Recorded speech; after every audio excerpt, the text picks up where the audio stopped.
Welcome to the Hope After Child Loss podcast, where we endeavor to offer stories of hope to grieving parents and siblings so that they might rediscover life filled with meaning, purpose, and hope. We invite you to come and join us. Hey guys, welcome to another episode of Hope After Child Loss. I'm your host, Greg Buffkin, and today my guest is Dr. Amy Ocasio. Did I say that correctly? Ocasio. Ocasio. My apologies, Amy. Amy, welcome to our podcast today. It's so good to have you. Before we go any further, let me give you a little information about Amy. She has a doctorate in social science and prevention science. She is a licensed clinical professional counselor. She's the co-founder and president of Live for Thomas Foundation, and she is also a youth mental health first aid instructor. Amy, is there anything you don't do? It's one of the things that I've always been told is to just slow down, and those two words are not in my vocabulary. Yeah, I think we have plenty of evidence to prove that right there. Yeah. Well, it's great to have you on our podcast today. Amy, why don't you take a couple of minutes and just tell us a little bit about yourself beyond your credentials? I know that you are a very busy young lady. Tell about yourself so that listeners can connect with you. Well, first and foremost, I am a mom. As you'll learn more about Thomas, that is my son who passed away. I do have a daughter named Michaela, and she has made me a Mimi of two beautiful grandsons. My oldest one, he is 3, and then I have a 2-week-old grandson, so I absolutely love the role of being Mimi. I am a huge fan of tattoos, which tends to shock most people. I always get I would have never guessed. Yes, I am significantly tattooed. I say that's my therapy. Let's see I am very faith-based. It is the one thing that I hold on to that really leads my life in every situation that I'm in, and I stand strong on that. The one thing that I have said to people since Thomas's passing is I don't understand God's plan, but I'm going to trust it. And I have seen how that has played out. And for that, I am very thankful, even though losing my child is very difficult. I'm a huge Hallmark fan, Hallmark fanatic, and Christmas. I am actually in the process of going overboard decorating for Christmas, but it just brings a lot of joy. So, yeah. Very interesting. We have an awful lot in common. My wife also is known as Mimi to our grandchildren. Our son Ryan also was a huge fan of tattoos. And my wife, who would have been the last person on the planet that anyone would have ever thought would have had a tattoo, got one after Ryan died. And it was a scripture verse that we found in Ryan's journal. So I find that very interesting. And we too are big Hallmark fans. Yes, my whole right sleeve is a memorial piece to Thomas. Oh, that is so cool. We do have lots in common, like we were talking about. Funny how people get connected. God is so amazing and how he brings people from different parts of the world, different parts of this country together on a podcast. Only he can do stuff like that. Amy, I want you to take a few minutes and tell us about Thomas. Tell us about his life. Tell us about what you want people to know and remember about him. Oh, I could talk about Thomas for days. So Thomas was a mama's boy. I was a single mom. So Thomas, definitely mama's boy. I didn't find out till after he passed away how much he actually talked about me, like to his friends and stuff. And he would also watch Hallmark movies with me on Saturday nights when the new ones were out. And again, I didn't know till after the fact, but a friend of his had messaged him about playing a video game. And he said, right now I'm watching Hallmark with my mom. Oh, wow. Thomas, he was the kind of kid, like when he walked into a room, you knew he was there. And I say people either loved him or hated him. I haven't heard anybody tell me they hated him, but even if they did, that's okay too. Because I mean, like I said, you loved him or you hated him. How can But you hate a kid who loves Hallmark movies and will watch it with his mom thank rather you. than doing something with one of his friends? That's amazing. Yeah, he very much too. He loved politics and history. I had one of his, I believe it was a middle school teacher, tell me like he could write like political speeches because like he was very fact based. And if you were going to go up against him and debate, you better come prepared. Oh, Um, nice. he was an outdoor kid. He loved sports. He played baseball and football. He loved to hunt and fish. Living in Maryland, he loved crabs. He could eat them from sunup to sundown. My family's from Maryland, so my kids learned probably how to eat crabs around age 2 and 3. My 3-year-old grandson, he knows how to bust crab legs by himself. And so next Oh, summer, the wow. plan is he will learn the bodies. Thomas had just like this radiant smile. You know, people would tell me like that's what they remember about him and how compassionate he was. And, you know, I got messages from kids that were either being bullied or just having a difficult time, and just how Thomas either stood up for them or Thomas helped them through it. So Thomas was that kid that like would take on everybody's problems and he hid his own. He was ornery. He had some sass to him.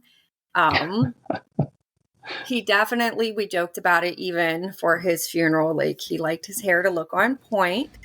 We made sure the Yeah. funeral home knew that, and we could not have asked for a better turnout. I mean, they did Oh. phenomenal, and Thomas looked like Thomas. He would have been very happy walking into the gates of heaven with his hair looking the way that he liked it. Yeah, he wanted to join the army, which we can get into a little bit later, that it kind of just became the barrier for him, I think, in getting mental health treatment.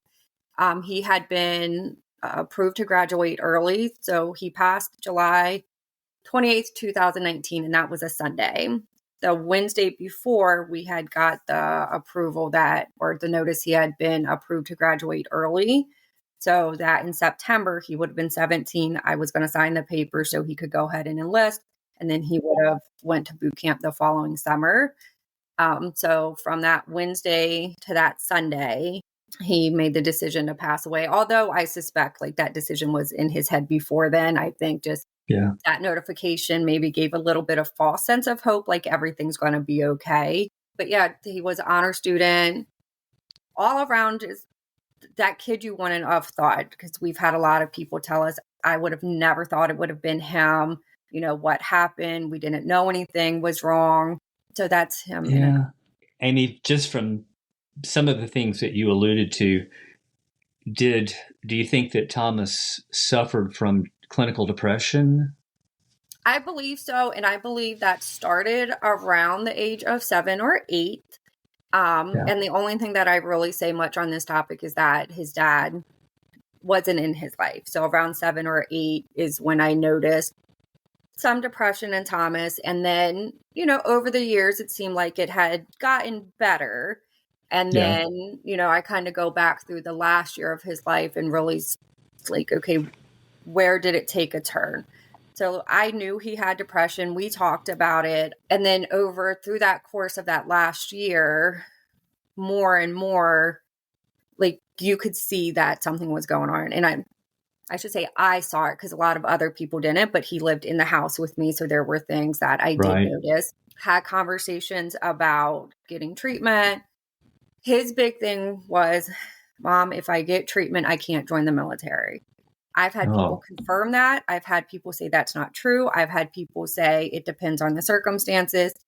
But in Thomas's head, that was the narrative, that, you know, I can't have a mental health record. And he acknowledged that he needed treatment. And as a clinician and as his mom, I truly believed if he had gotten the help he needed for depression, he'd be here today.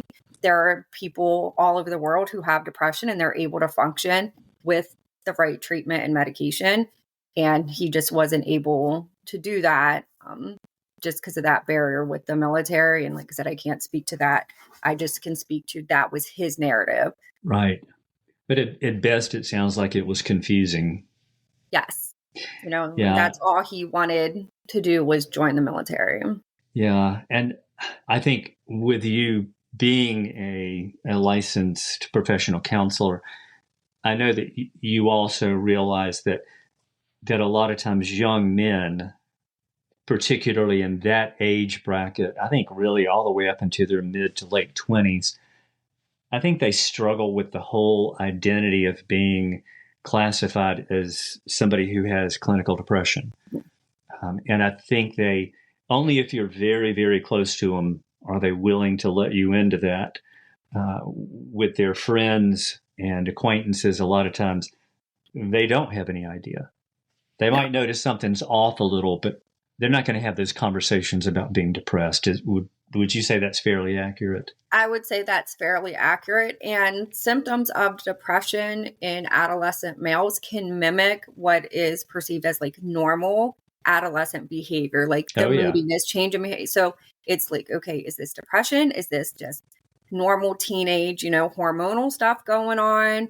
And kind of just keeping an eye on that. In retrospect, I can pinpoint like different situations over the years, but they all seem like isolated at the time. And, again, looking back, I can see how they all connected. But Thomas had never gotten in trouble at school ever. And then I got a call one day, December 2017. He was actually being suspended from school due to a verbal altercation with a teacher. And I remember getting that call and being completely floored. And the vice president that had called, or vice principal that had called me, said they were equally shocked, And then I sit back and look at that now and like, did we really miss something there? Because that was so different from anything he's ever done in terms of behavior. And, was that just kind of, should I have just been more aware at that point? Like, what is going on that it went to this extreme? yeah. There's so much advantage in looking at it retrospectively. We experienced some of the same thing you did when our son Ryan was in his teenage years, because we know that he did battle also with depression and anxiety.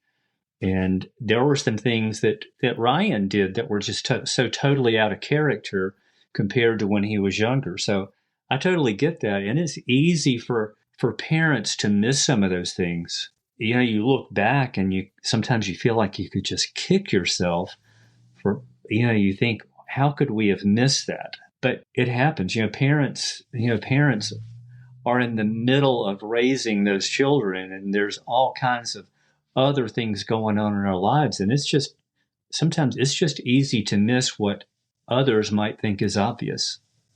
Yeah, and that's one of the things that when I talk to other parents too, is it's hard to be objective as a parent, because a Indeed. lot of times you either think like, well, that's not my kid, or my kid and I are close, or I don't want to think this is what's going on with my kid. And like you said, like there's so many other things going on.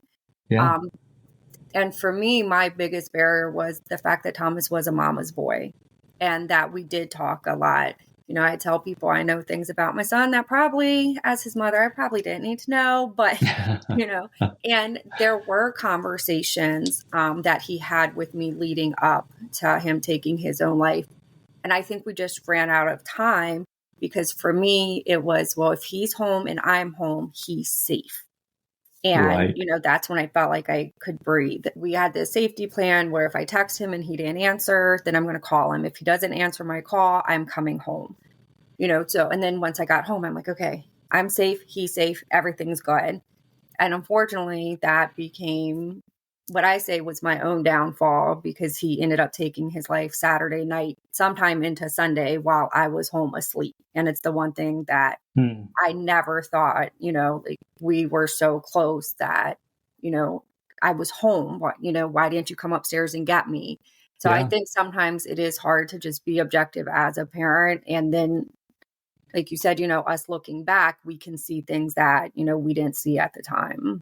Amy, as a result of what you just described, did it leave you struggling with feelings of guilt and what other people might say? Well, gosh, how did you miss that? right there in your own home. And that's, I think sometimes the enemy wants to lay this heavy blanket of guilt on parents, particularly when they're suicide. Because I know we dealt with a lot of those questions too. How did you deal with that? So the morning that I found him, obviously a very difficult moment. I did have, a great support system that did come to my house that day. And I made the declaration that day that this should shake my foundation, but all it does is make me stronger. Like, I Oh, refuse to let that take me down. So I keep going back to that when I have those moments of guilt or self-doubt. Like, no, I don't know God's plan, but I am going to trust it. I said I'm not going to let this shake my foundation. It's easy for me to say that I'm a believer when things are good, yeah, or am I still a believer and hold on to my faith when it's bad? So right. I have those conversations with myself because the guilt does set in, and guilt too, not that I missed signs, but then as a single mom, you go back over decisions you've made and well, if I would have made this decision, would it have turned out this way? And, Oh, I yeah, think too, being in the mental health field helps in the sense that I try to challenge those thoughts, which are things that, we work on clients with. right. And one, the what ifs, I could do what ifs all day and it will put me into a spiral. So I try to catch myself before I do that. Yeah, I'm blessed with a great support system, so I've talked to people when I've needed to. I am in my own therapy, which I think is helpful. I've had clients ask, do therapists go to therapy?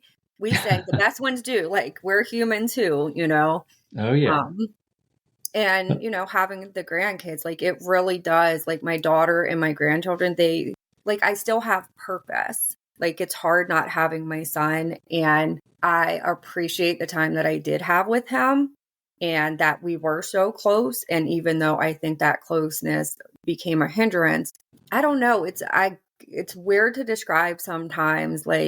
Obviously I don't have peace about the fact that my son is dead, but that guilt, I think I just turn it into okay, well, what can we teach people from this?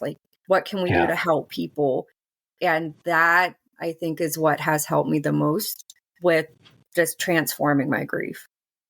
yeah. And don't you think that goes back to what it says in Romans 8:28, that God takes everything in our life, the good, the bad, the in between, as we define it, even something so traumatically awful as losing a child, and can turn it for good. That in itself was not good, but God can take it and bring good out of it. And that's what you were just talking about. Oh, we have seen so much good. And it's funny that you bring that up because on each of his anniversaries, so my cousin, she had, I think it was a video log. I am so bad with technical stuff. Anyways, but I would write on his anniversary and she would post it. And then last year for Thomas's 4-year anniversary, I actually made a video clip of just things since his passing and what has come out of it. And I referenced that scripture, and off the top of my head, I don't remember who sings it, but they talk about, I'm going to see a victory.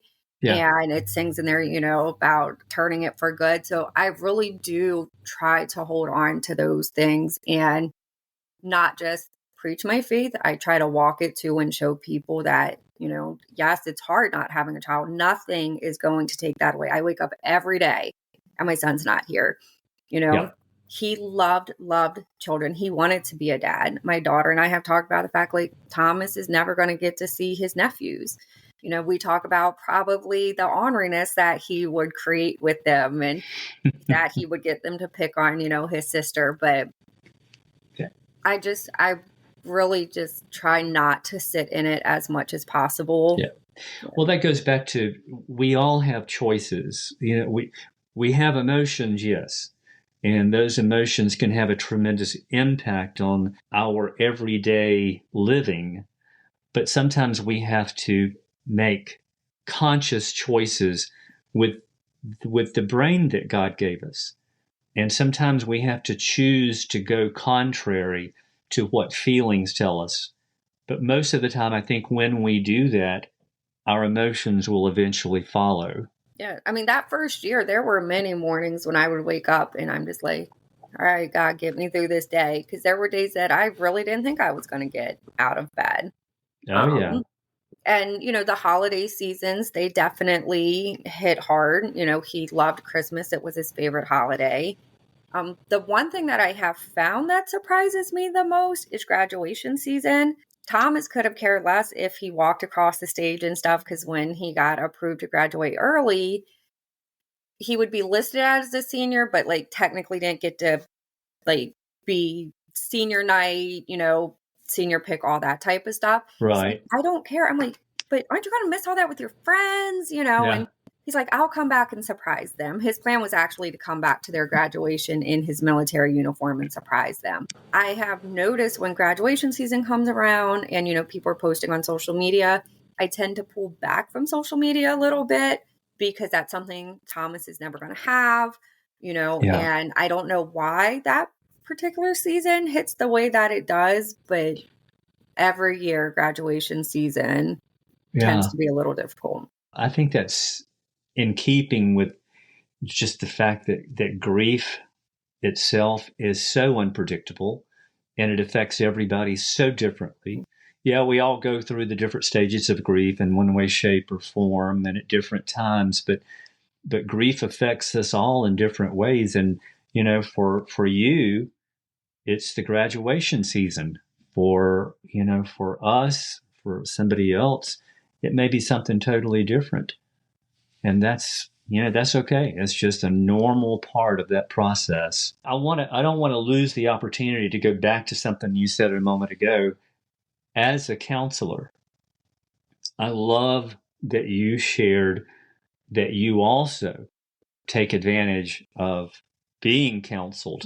I think that sometimes there is in some circles, there is a hesitancy to go to counseling because it's admitting that one might be weak, that one's faith might be weak, that I can pull myself up by my bootstraps. But if a counselor sees the importance of getting counsel, there should be a message in there somewhere for the rest of us.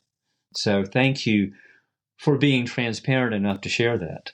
Oh, absolutely. And a lot of my friends that are clinicians or colleagues, like they have them as well. Like we definitely see the value in it. I listen and can take on, what's going on with my client stuff. And then I have my own stuff that I need to work through. And being able to have my own therapist allows me to work through my stuff so I can be present and be available for my clients. Yeah.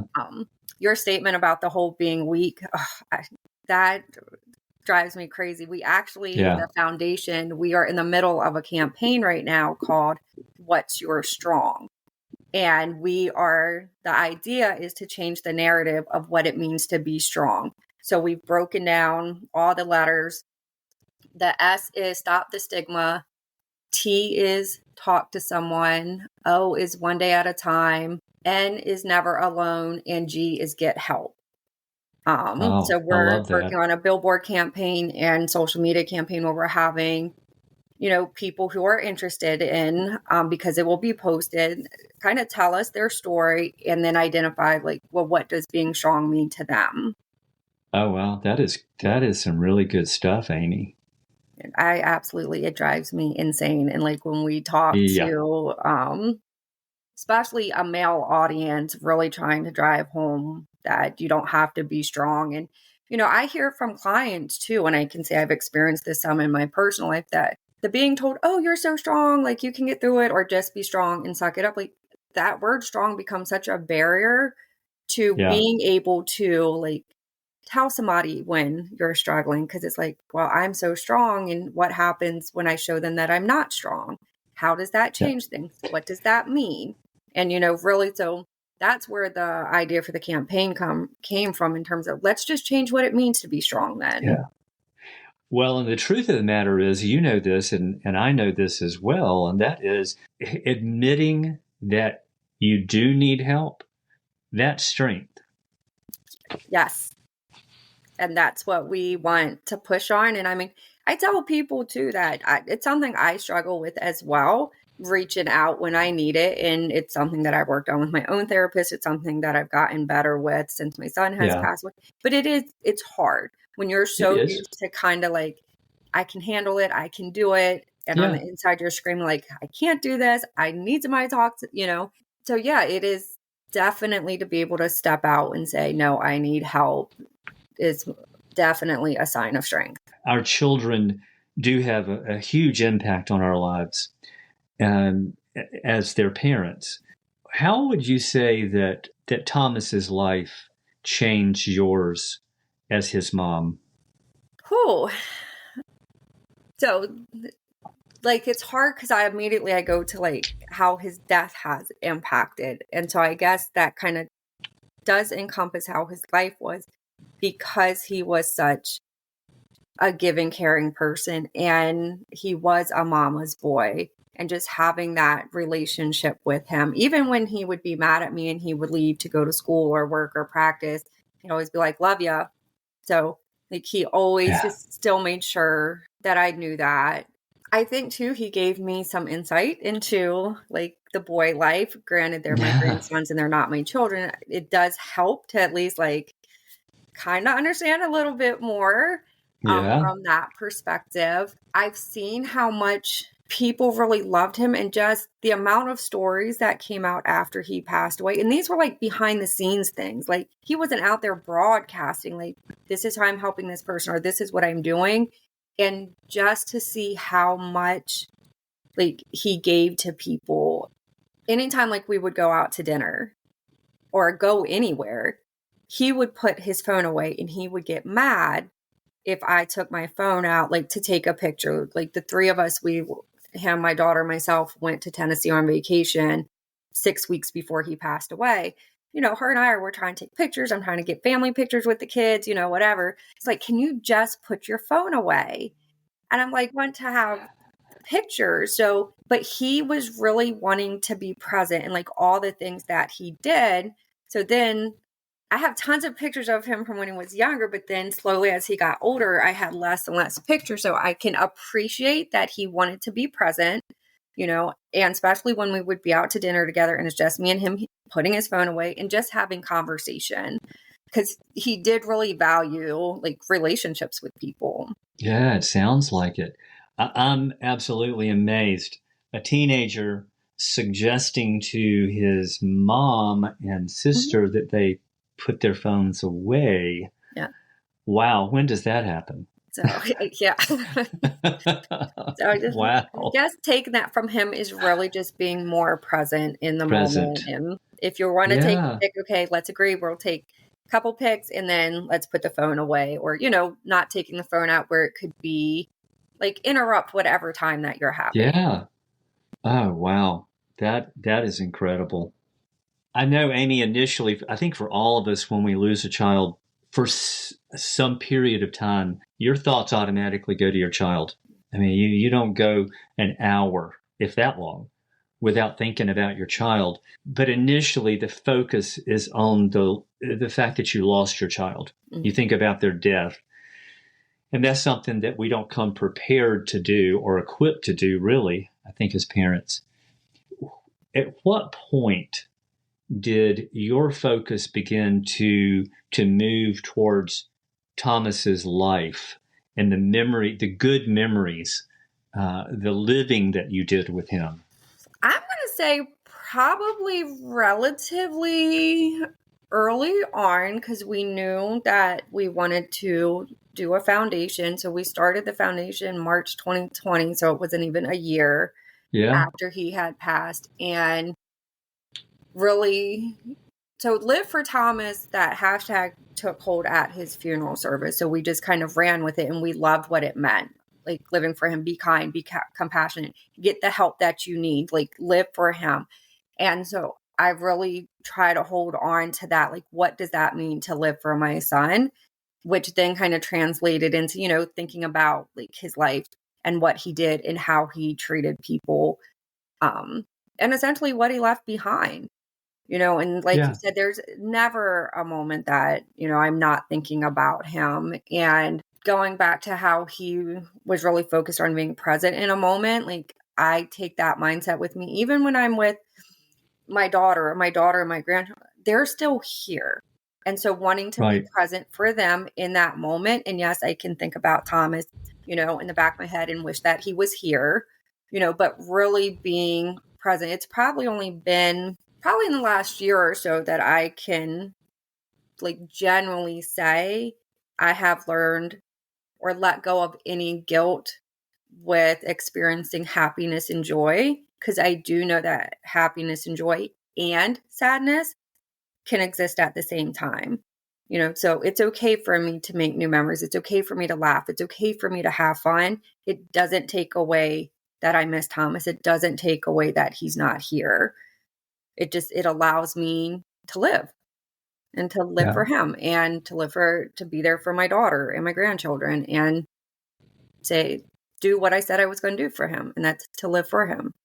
Yeah. I'm glad you shared that Amy, because that is so important. It's a reality that we have after we lose a child. But I think people who have not experienced that may find that a bit perplexing or confusing to think about. And I think for us as parents in those early days and weeks, find it hard to believe that we can ever experience joy and find hope or meaning and purpose in life again, because the pain is so deep and the loss is so great. But I think I think particularly if you're in a relationship with God, God can infuse back into the grieving journey that you're on hope and joy and peace, and eventually help you rediscover purpose and meaning in life again. And that's what you've been describing. And for you, not only are you a counselor, but you've established this foundation to honor Thomas. And in so doing, you're helping other children, you're helping other parents. And that has brought back meaning and purpose in your life in a very significant way.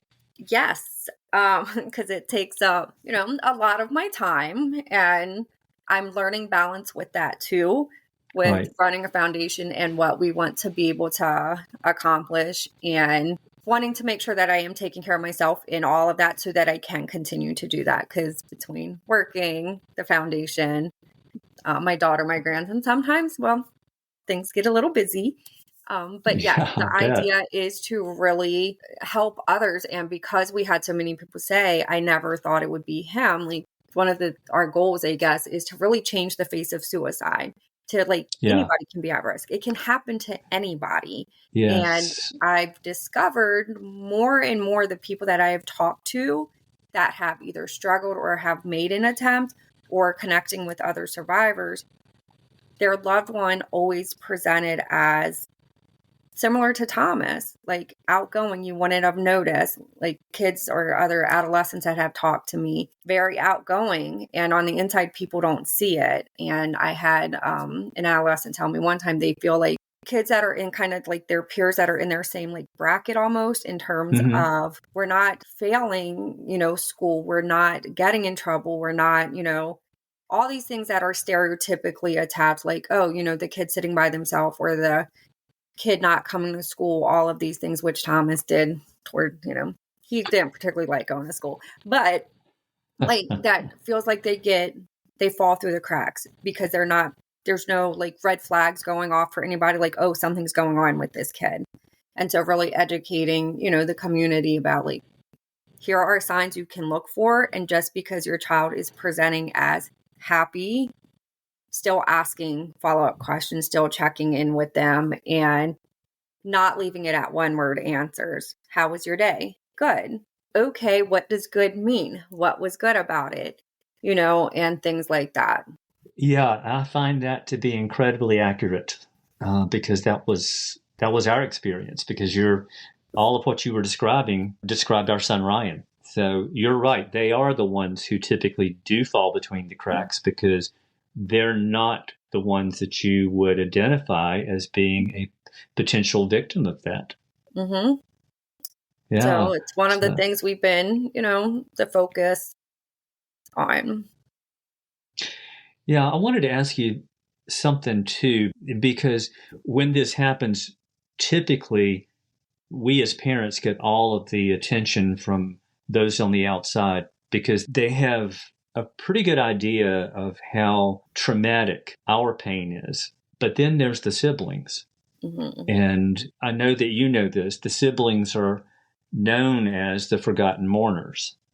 And the reason for that might not be as obvious as it should be, but because the parents get all of the attention from those who want to come alongside and help and comfort, a lot of times the brothers and sisters don't get the attention that they need. They don't get the help that they need.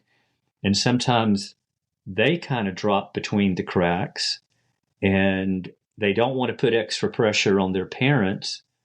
And if they're old enough, they might keep a lot of that to themselves.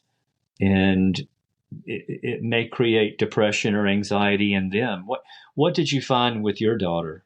So I'd say so like the day he died, we had, people were there. She was not home. She had stayed the night at a friend's house. She was 18. So a friend of mine that was at the house was in law enforcement. I knew where she was, but I didn't have the address. So I got the address from her, wouldn't tell her what was going on. He went and picked her up for me, and he did the next of kin notification with her, Mm, letting her know what had happened. yeah. And as soon as she came home, she asked me if my neighbor knew. And I said no. And our neighbors, our kids had went to school together from like elementary school. So we had known them, for years. So Michaela went over there, and then my neighbors came over, and Michaela actually stayed over at their house, and they opened up their house to her. They Michaela's friends came over, so all Michaela's friends were over at the neighbor's house with her, taking care of her. And it went on like that for, I want to say, probably the first 2 weeks. Even when Michaela was staying at the house with me, she had people taking care of her, and I had people taking care of me.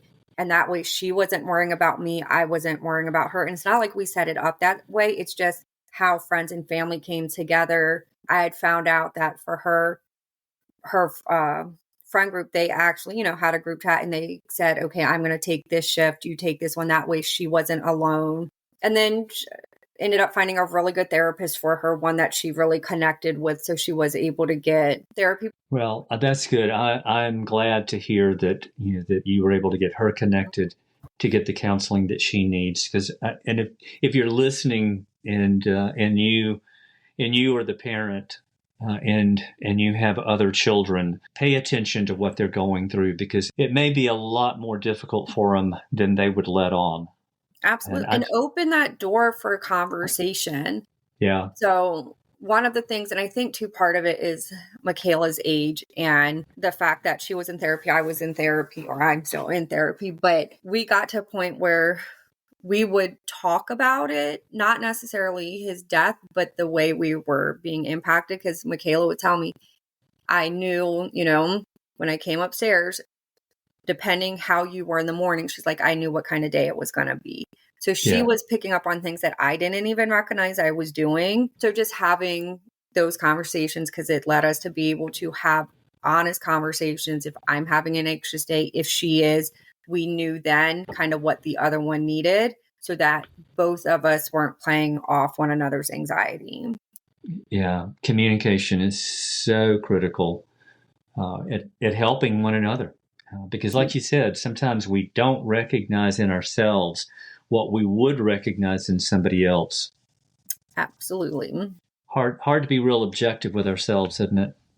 It is because, and I always thought too, like, if something ever happened to one of my kids, you might as well put me in a padded room. I think I'm surprised by my own grief process. Like, it looks so different from what I think you imagine having kids, and if you lost one, what it would actually look like. I think that's one of those topics when you actually have that thought. I think it's I don't know, just like a safety button that when you start thinking about losing your child, I don't know about you, but when that would happen to us prior to losing Ryan, it was like my mind just wanted to push that thought away as quickly and as far away as possible so as not to even consider it.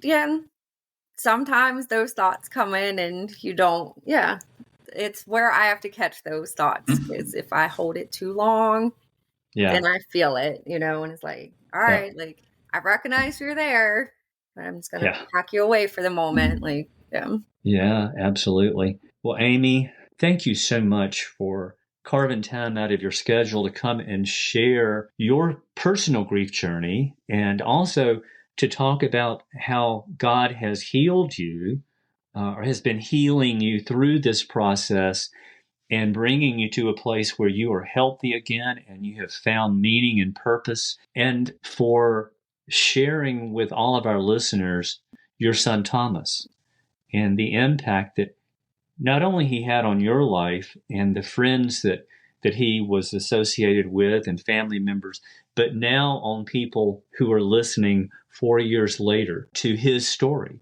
So from heaven, he's now impacting the lives of other people. So thank you for allowing us in and for allowing us to share that story.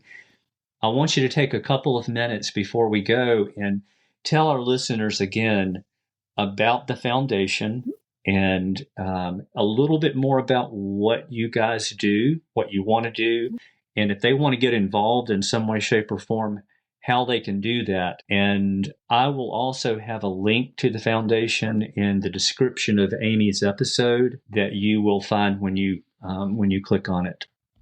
And so the foundation, like I said, we started in March 2020, literally just probably a week or two before COVID started is when we got like the IRS letter that we were good to go. So the first 2 years, we didn't really get to be out in the community as much as we wanted, but we established it with the idea of breaking the stigma, changing the face of suicide in terms of recognizing it can happen to anybody, and really changing that narrative of what it means to be strong. And we do a lot of stuff. We're in the school system in the sense that we've been able to get a local program called Power of Expression. We got it into all 5 of our high schools last year, 9th through 12th grade. They all received it. And we had such positive feedback that the goal is to do it annually every year with all incoming freshmen. So it'll just kind of be scheduled at the beginning of the year for all incoming freshmen. And it's a program that is designed to help them recognize that, one, they're not alone. It's a band called Big Infinite, which comes from the Ed Lally Foundation. Jordan formed that foundation after he lost his father to suicide. So we got connected through there. And so his band comes in, they play, they sing songs about mental health, they answer questions for the kids. They each have their own story. So, they share and then they go through QPR, and just kind of explaining a little bit about that. We just recently, which I'm super excited about. So Thomas attended Northeast High School, and we just got the very first Hope Squad, not only in Cecil County, but in the state of Maryland, and it's being implemented in Northeast High School. Hope Squad, I believe off the top of my head, are in 44 states, but there was not one in Maryland. So we've been able to implement that, which is essentially a peer-to-peer program. There are adult advisors, and it's done in the school. And then there's peers who are trained as the Hope Squad members, and it's to help recognize, like, if one of your peers is struggling, they can come talk to you. If you notice something going on, like, they can reach out, because figure kids are hearing things, talking to each other more, seeing things on social media that adults aren't seeing. And Sure. then they'll be trained, like, okay, this is when you go to your advisor, this is, what the next steps are. So it's not, them counseling them, it's just giving that peer-to-peer support. We do mental health awareness talks. We primarily have been doing them with our local high schools, but we're open to any organization. It doesn't have to be athletics. We just started with that because of the connection with Thomas's baseball coach, football coach, and he was Thomas's, I guess, PE health teacher. I honestly don't know what it's called anymore. I feel like everything changes. Yeah. And we talked after Thomas's death about what can we do. So we started doing talks with the football team. We bring in guest speakers once a week, people with lived experience. And it's, again, to challenge that idea of what it means to be strong and to say, like, no, you can go through these things and still come out on the other side. It's okay to talk about what you're going through. We get them connected with local agencies. So we'll bring people in so they can put a face to a name, so when we're saying, you can call 988 or mobile crisis, it's like, okay, like, what does that mean? What happens if I call? So like we have them come out, put a face with a name and explain, and the kids can ask questions if they want, like, if I say this, what does this mean? If this, to get them more comfortable in the event that they need it. We take them on a field trip to another local resource that we have that is for mental health and suicide prevention. And then we do community events. We're doing the campaign. We put a billboard up once a year, every September for Thomas, because his birthday is September 29th and it's Suicide Awareness Prevention Month. So we'll always have a Thomas billboard up. And then we're doing this new campaign. We do a Live for Thomas toy drive because he loved Christmas and kids.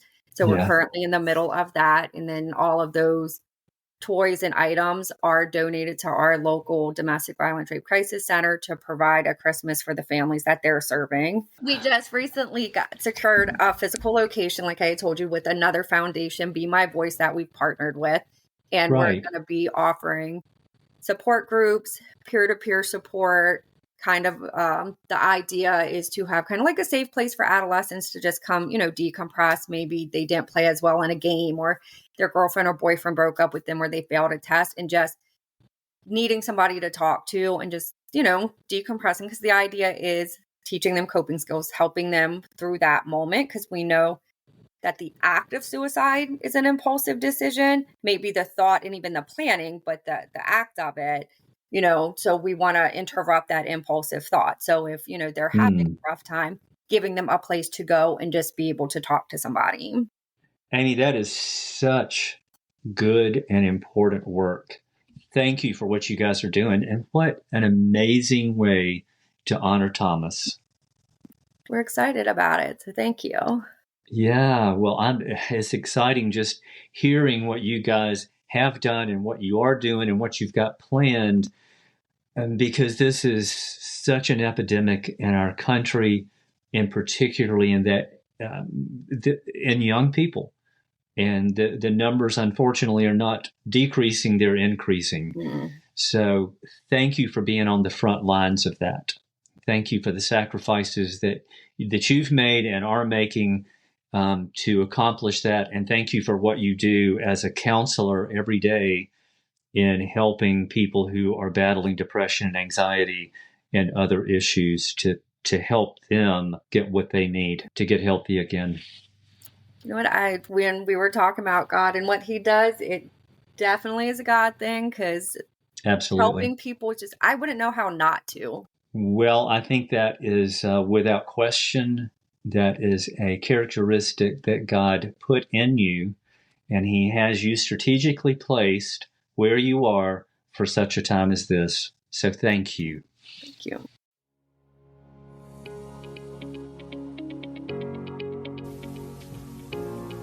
If you find our podcast meaningful, we invite you to follow us so that you can automatically receive the latest episodes.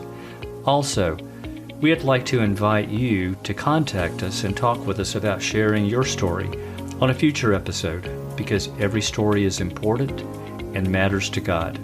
Please reach out via email at hope@emptychairendeavor.com. That's hope@emptychairendeavor.com. And as always, thank you so much for listening